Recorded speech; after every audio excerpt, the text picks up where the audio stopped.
नमस्कार दोस्तों, स्वागत है आपका अभिषेक जगरवाल आपना राजस्थान यूट्यूब चैनल पर। और बताइए कैसे हो आप सब। आशा करता हूं ठीक होंगे।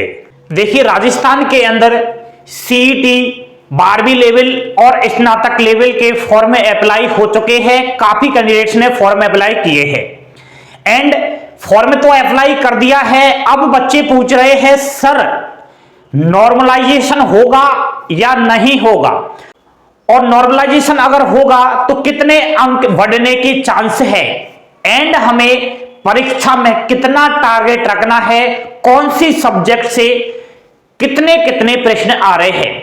तो ए टू जेड बात कर रहा हूं राजस्थान सीईटी। ध्यान दीजिए, बोर्ड पर लाइक का बटन दबा देना। चैनल पर पहली बार विजिट कर रहे हो तो चैनल को सब्सक्राइब कर लीजिए राजस्थान की पल पल की अपडेट पाने के लिए। देखिए, आपने राजस्थान की ही बात होगी। यहां पर सीईटी कॉमन एलिजिबिलिटी टेस्ट 2022 के रिलेटेड चर्चा कर रहा हूं। 12वीं लेवल एवं स्नातक लेवल दोनों के बारे में पहला सवाल सबसे ज्यादा बच्चे पूछ रहे हैं, वह है सीईटी पास करने के लिए कितने अंक चाहिए। दूसरा सवाल है सीईटी में नॉर्मलाइजेशन होगा या नहीं होगा।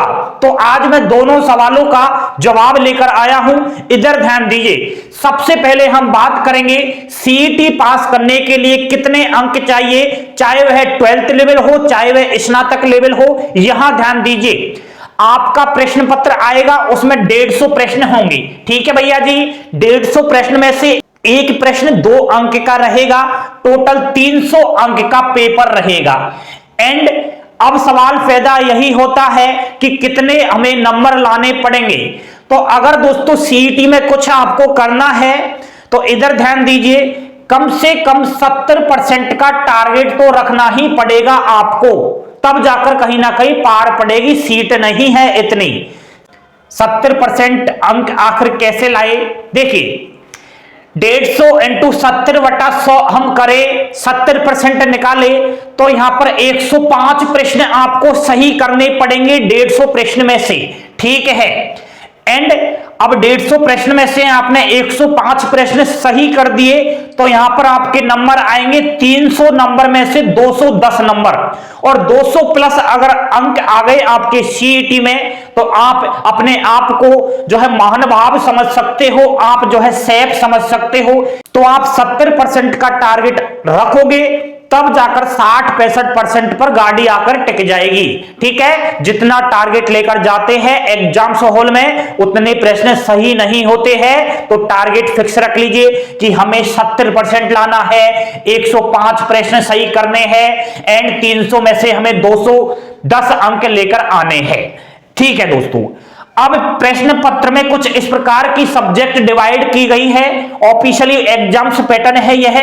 रीजनिंग आएगी दोस्तों, और रीजनिंग इतनी खतरनाक नहीं आएगी, सिंपल आएगी। आप रीजनिंग की महत्वपूर्ण टॉपिक छांट लीजिए जो आपको पसंद आए, जैसे घड़ी, कैलेंडर, रक्त संबंध और अकॉर्डिंग डिकोडिंग वगैरह। ठीक है, इनकी ट्रिक देख लीजिए। आप YouTube चैनल पर लाखों ट्रिक पड़ी है, तो आप नोट्स बना लीजिए। अभी टाइम है आपके पास कि रीजनिंग में घड़ी टॉपिक के लिए कौन कौन से सूत्रों से सवाल होते हैं, एंड बुक भी ले आइए। आप बुक मैंने बता दी है कि कौन सी बुक लाने हैं, वीडियो की डिस्क्रिप्शन में लिंक है, वो देख लेना। तो रीजनिंग में अच्छा खासा स्कोर आप कर सकते हो। ठीक है, 15 प्रश्न आने की संभावना है। एक प्रश्न 2 अंक का होगा तो 30 अंक का सिस्टम हो जाता है रीजनिंग का। एंड उसी प्रकार आपको गणित देखना है। अब गणित में तो दोस्तों प्रश्नावली समझ में आ गई तो आ गई, वरना नहीं आई। ठीक है, गणित में तो जो कर दोगे वो सही होगा, नहीं करोगे वो गलत होगा। और मैथ में भी यही संभावना है कि 15 प्रश्न आएंगे, 30 अंक का सिस्टम मैथ में हो जाएगा। उसके अलावा दोस्तों कंप्यूटर भी आएगा। अब कंप्यूटर पर थोड़ा आपको ज्यादा फोकस रखना है क्योंकि कंप्यूटर के भी अच्छे खासे प्रश्न आ रहे हैं। ठीक है, कंप्यूटर की आप कोई सी भी बुक ले आना। एंड दोस्तों कंप्यूटर के 15 प्रश्न आने की संभावना है। हिंदी आएगी। अब हिंदी में वही व्याकरण ज्यादा है, संधि, सर्वनाम, मुहावरे, लोकोक्तियां वगैरह। हिंदी व्याकरण की आप कोई सी भी बुक ले आना। सीईटी की काफी मार्केट में बुक आ चुकी है तो वहां से हिंदी देख लेना। ठीक है, हिंदी के भी 15 प्रश्न है। 30 अंक का वेटेज है हिंदी का। इंग्लिश भी आएगी दोस्तों, अब ग्रामर आएगी, इंग्लिश में टेंस वगैरह कुछ इस प्रकार के आते हैं। 15 प्रश्न आएंगे, जो आपका एक प्रश्न 2 अंक का होगा। अब दोस्तों जो सबसे खतरनाक लगता है स्टूडेंट्स को कि रीजनिंग, गणित, कंप्यूटर हमसे नहीं होगा, तो यहां पर ध्यान दीजिए, जिसकी रीजनिंग, गणित, कंप्यूटर, इंग्लिश वगैरह सही है तो इसमें वेटेज है आपका 75 क्वेश्चन का। ठीक है, इस पार्ट में 75 का 2 से हम गुना करें तो यहां पर 150 अंक का टोटल हो जाता है रीजनिंग, गणित, कंप्यूटर, हिंदी और इंग्लिश का। ये सब्जेक्ट आपकी वीक है तो 50% मामला तो यही हो गया है खत्म। ठीक है, नेक्स्ट हम आते हैं दोस्तों जीके पर। अब जीके में आपकी साइंस आएगी, साइंस के अच्छे खासे प्रश्न आएंगे। अगर आपने 12th लेवल से फॉर्म अप्लाई किया है तो 20 से 25 प्रश्न आ जाएंगे, और ग्रेजुएशन से अप्लाई किया है तो 15 से 20 आने की संभावना है। विज्ञान साइंस की बात करूं तो 20 × 2 40 प्रश्न तो यहां पर साइंस ही देकर जा रहा है मेरे भैया जी। एंड बाकी जीके आएगी, इसमें राजस्थान जीके का थोड़ा ज्यादा वेटेज है, भारत की भी इसमें जीके आएगी, तो वो देख लेना आप। इतिहास वगैरह नहीं देखना है, इतिहास से नहीं पूछा जाएगा। करंट अफेयर्स वगैरह भी छोटा मोटा आपको देख लेना है। अब जीके का जो पार्ट है दोस्तों, राजस्थान एंड भारत, इसमें आपके 55 क्वेश्चन आने की संभावना है। अब 55 × 2 करें तो 110 अंक बन जाते हैं, और जीके आपको जो है 50% है यहां पर। देखिए दोस्तों, जिसकी जीके स्ट्रांग है तो वो तो यहां पर फोकस रखिए, क्योंकि इतना वेटेज इधर है। और जिसकी जीके सही नहीं है, मैथ और रीजनिंग और इंग्लिश सही है, तो वो जीके पर थोड़ा कम ध्यान दीजिए। आप यहां ध्यान दे लीजिए, इधर इतना ही वेटेज इधर है। ठीक है, 75 क्वेश्चन का यहां पर यह पार्ट में मैंने डिवाइड किया है।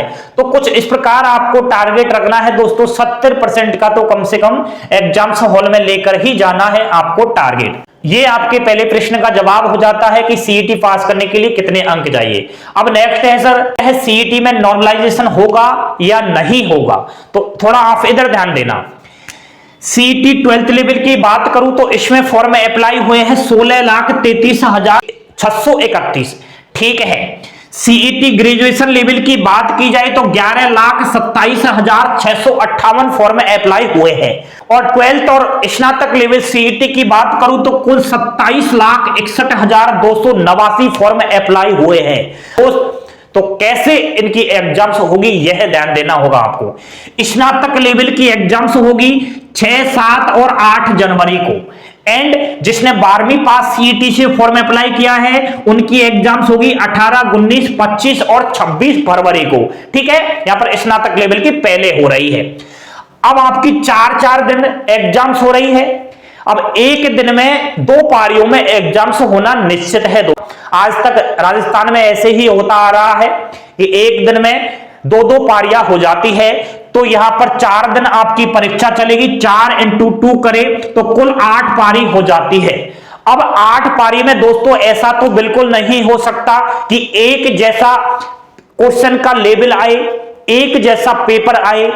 किसी शिफ्ट में पेपर हार्ड भी आ सकता है, किसी शिफ्ट में पेपर मॉडरेट भी आ सकता है, और किसी में लो भी आ सकता है।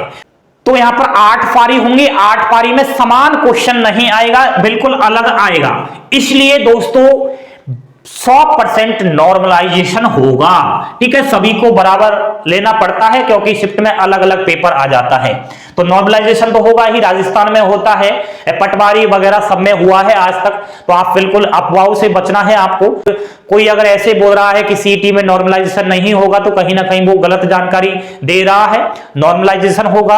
हार्ड शिफ्ट में बैठे हुए स्टूडेंट्स के 10 से 15 और 20 अंक तक बढ़ जाते हैं फ्री की। ठीक है, तो ये आपका सिस्टम रहेगा। सीईटी में नॉर्मलाइजेशन होगा, एंड आपको टारगेट 70% का रखना है। एग्जाम्स पैटर्न अच्छे से मैंने बता रखा है, पुरानी वीडियो अवश्य देख लेना, पूरी जानकारी मैंने दे रखी है। ये बच्चे कमेंट्स कर रहे थे बहुत सारे, इसलिए मैंने यह जानकारी प्रोवाइड कराई है। आपको पसंद आया हो तो लाइक, शेयर और सब्सक्राइब अवश्य कर देना। टेलीग्राम चैनल को ज्वाइन कर लीजिए, वहां पर पीडीएफ अपलोड है। ऑल इंडिया की खबर पाने के लिए अभिषेक क्लासेस पर पहुंच जाइए। यहां पर केवल राजस्थान राज्य के अभ्यर्थियों के बारे में बात की जाती है। ठीक है दोस्तों, तो और कोई समस्या है तो इंस्टा और व्हाट्सएप पर संपर्क कर लेना। थैंक यू, धन्यवाद दोस्तों। जय हिंद, जय भारत।